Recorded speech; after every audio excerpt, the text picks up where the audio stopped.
Cooking. I used to want to be a chef. In high school, I worked at 2 different restaurants. Both have since closed. Food was good, but the owners had a craving for nose candy, and it ended up costing them in the end. Back to the story.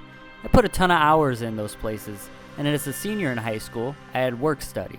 I just had to show up to one class in the morning 3 days a week, and the rest of the time I could work, and that's exactly what I did. It's funny looking back. The place I spent the most time in had a catering business that was contracted with a venue. So on the weekends, I cooked for weddings. I loved it. Not knowing then I was looking at a different perspective of an industry I would later in life be heavily involved in. Then, I was just a young guy who loved food and had a passion for cooking. I don't cook too often anymore. My wife does most of it now. But today she asked if I could. I was feeling Japanese pan noodles and steak. Once in a while I reflect and wonder, what would have been if I had chased that culinary dream? Sometimes we talk about opening a food truck, but reality kicks in. It's really hard to make it in the food game. Inflation is killing the food industry, and making a profit is damn near impossible.